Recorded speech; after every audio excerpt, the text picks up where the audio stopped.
YouTube, what is going on? It's your boy Owen Vahi getting back in the game as I said I would be.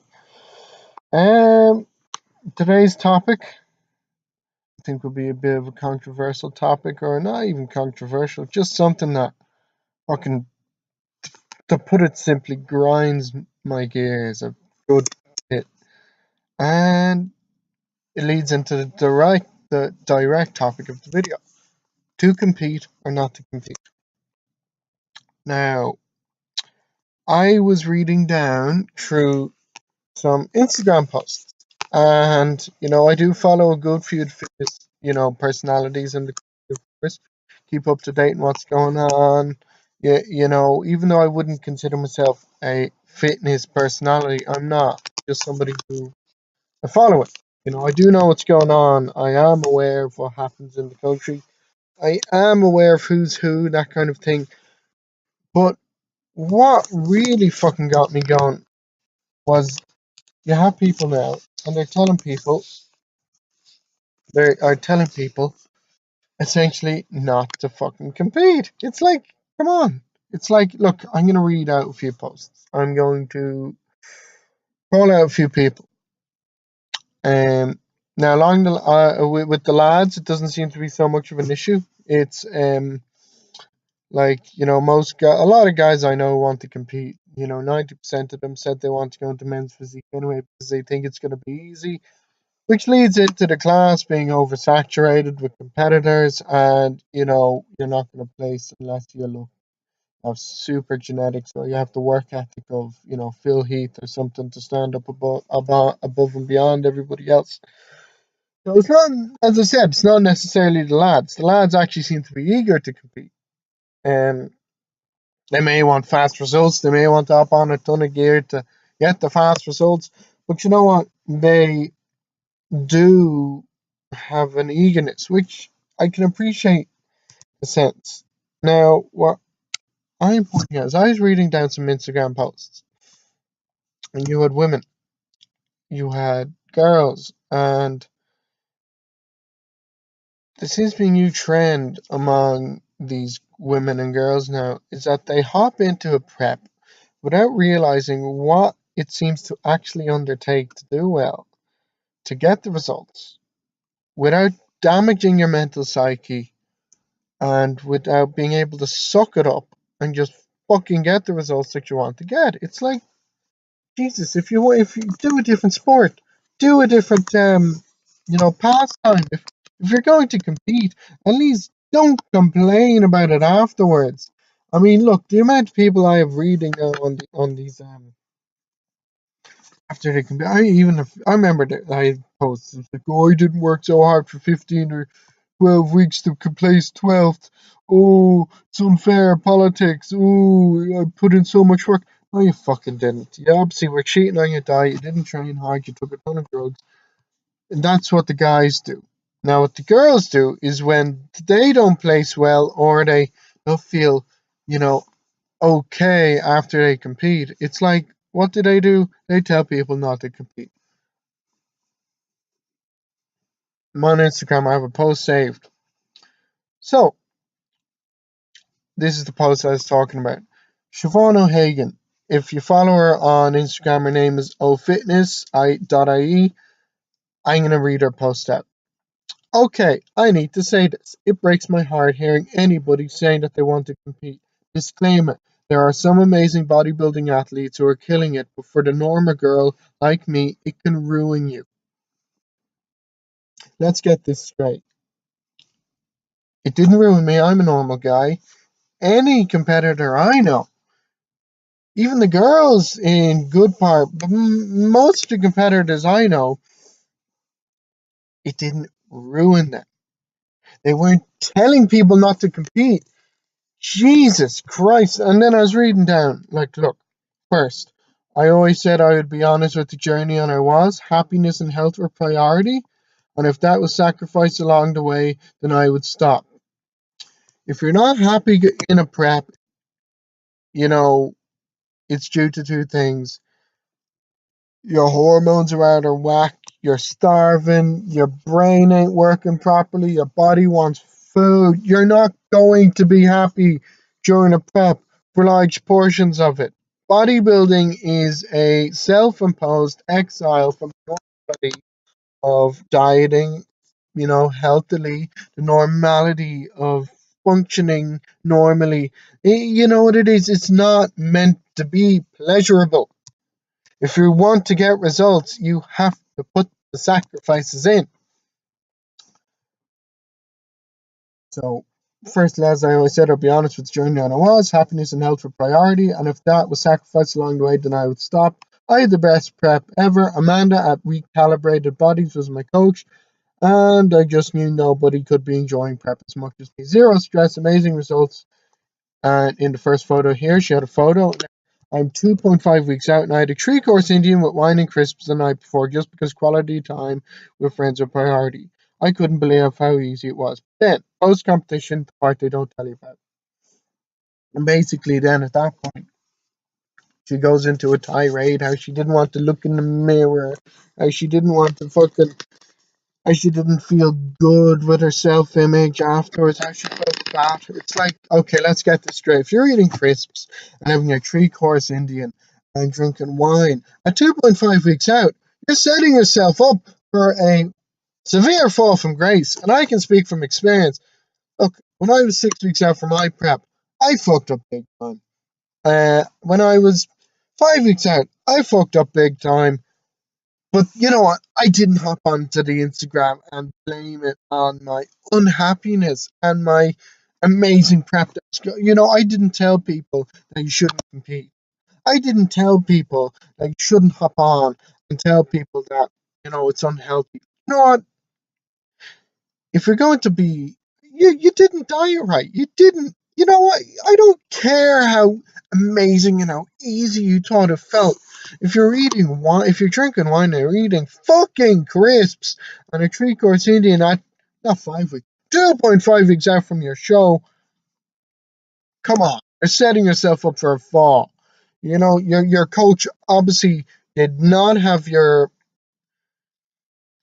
That's not how you do a prep. Okay, that's not how you undertake it.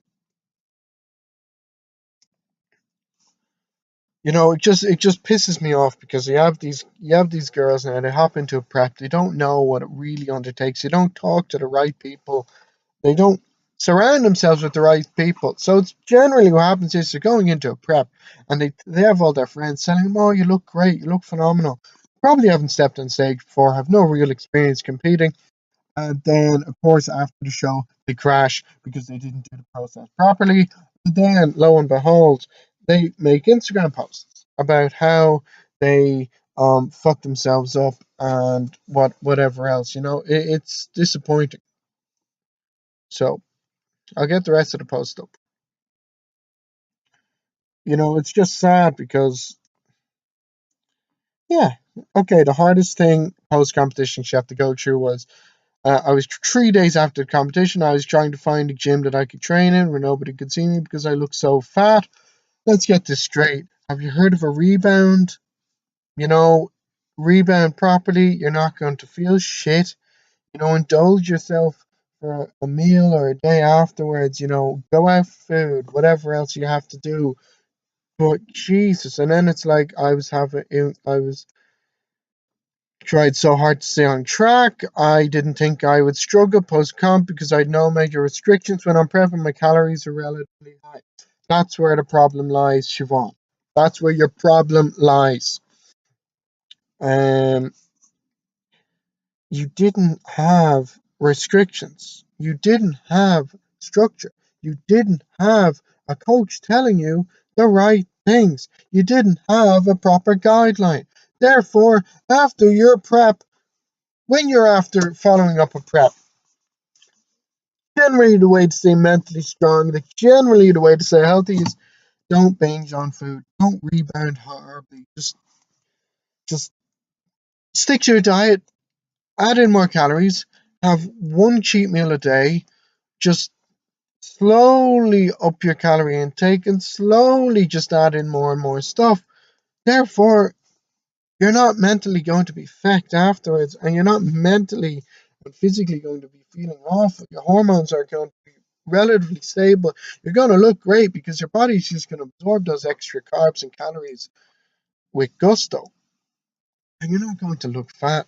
But you did not do this right. And then because your prep went badly, you're here telling people not to compete. It's like the goal of you have. The goal you have. And it is like, if you are thinking of competing, it is not worth the mental struggle afterwards. For a good 6 months, I hated what I saw in the mirror. And then the worst thing is, it wasn't like I threw the diet out the window. Every day I was battling. That's exactly it. So she's literally telling people not to compete. If you're thinking of competing, it is not worth the struggle after. Let's get this straight, Siobhan. If you had done this properly, and if you had done this, any semblance of what I really undertook to do a proper prep, um, the majority of people are not telling people not to compete afterwards. I know, I have friends, normal friends. They go to college, they have a life, they have a job, they have girlfriends, they have kids, girls, women and guys, and they're competing. And they are not telling people not to compete just because they had a bad experience with a weapon. It's like, if you aren't fit for doing it, choose another sport, but don't tell people not to compete. This pisses me off. The people have this, they don't do well in one show, and then they're telling people on Facebook or Instagram how badly it went and why they should have won, and or what they could have done better. It's like, you did one show, you probably placed second or third in a class, or maybe you placed last in a class. It doesn't matter. It doesn't fucking matter. But just don't do what you doing. What you did is just undermining the integrity of the sport, because you have people in it who do actually sacrifice a lot, who aren't eating crisps and three-course Indians at 2 weeks out and drinking wine, and they're the ones, the real people who actually put the time and effort in, and aren't doing it for the social media, who aren't doing it to fluff their ego. And when they don't place well, they don't say anything. They suck it up, they carry on with their life as normal, and they don't complain about how hard it is after. If it's too hard for you, choose a different sport, really, because it's, you have no place, you have no right to be telling people why not to compete just because you didn't have a good experience. I tell people not to compete. Number one, if they aren't willing to push certain things aside, if they aren't willing to go 100% or nothing, you know, if they aren't willing to follow up with, listen to your coach, do what you're meant to do. In that case, don't compete. But if you want to compete, don't tell people not to compete afterwards. It's like, Jesus. Anyway, guys, rant over. Um, Basically, just I saw that post and it irked me because it hurts my feelings, and I'm sure it hurts other people's feelings who actually did put the time and effort in and competed and didn't. None of us went out and started complaining about it just because of our bad. Look, I can guarantee you, I had worse experiences during my prep than you did in yours, and I guarantee you, I'm not telling people not to compete. You have to learn from your mistakes. Don't tell people not to compete. Learn from your mistakes. Next time you do it something similar, incorporate the lessons you've learned, and you will be able to progress. Simple. So, to compete or not to compete? To conclude the video, if you're going to compete, be willing to sacrifice what you have to sacrifice. Be willing to eat what you are told to eat. Be willing to undertake certain things that are not exactly in the normal schedule. And that will get you, if you do it properly, you're not going to feel awful afterwards. That's all I can say. You're not going to feel displeasure because you would have put everything you had on the line. If you got bet by someone better. They worked harder, just a better genetics. Simple as. But if you're doing it like she did it, from what I gather from her posts, you're going to collapse afterwards. You're going to, you know, for the normal girl, as she said, it can ruin you. It'll only ruin you if you don't do it properly. So just don't talk to people who knows what they're on about. That's all I can say. Follow the channel, subscribe, and share the video around. And I'll get back to you later.